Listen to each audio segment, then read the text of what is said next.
Le village Corail accueille pendant 3 jours, les 4, 5 et 6 octobre, les manifestations proposées dans le cadre de la Journée nationale des aidants.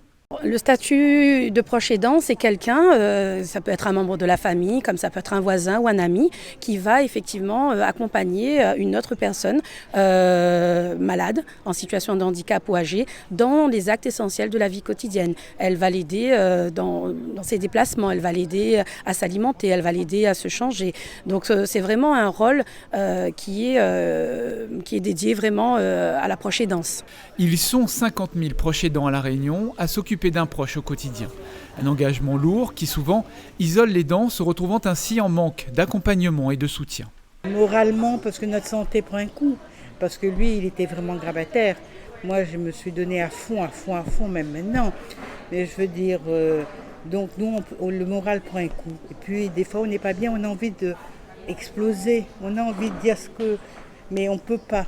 Devant le malade, devant le patient, on va dire, on essaye de garder le sourire. On essaye de faire en sorte qu'on est mieux, on est en santé, mais au fond de nous-mêmes, des fois, on n'est pas en santé, on n'est pas bien non plus. On a besoin aussi d'autres personnes pour dire, écoute, tu as besoin d'un petit coup de main, t'épauler ou autre. C'est ça. Mais des fois, ce n'est pas le cas. On est tout seul face à ce situation et c'est difficile. Alors pendant 3 jours, leur sont consacrés des ateliers d'échange, des séances de bien-être et des stands d'information.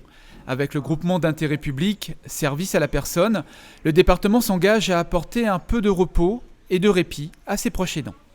Le département propose donc 2 dispositifs, une en faveur des aidants, donc c'est la maison des aidants qui se situe à l'entre-deux, donc permet aux aidants de venir sur des journées, profiter des moments de répit à travers des ateliers de bien-être, de la formation, des groupes d'échange. Et on propose également donc au niveau de Saint-Denis, donc la maison de répit de la Providence, qui a été inaugurée donc en octobre de l'année dernière. On propose effectivement aux aidants de pouvoir confier leurs proches à une équipe de professionnels, soit sur la journée ou sur une semaine.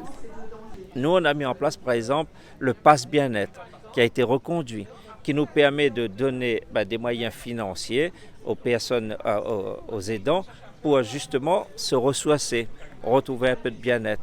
Donc, ce Pass Bien-être, c'est un moyen mis en place par le département.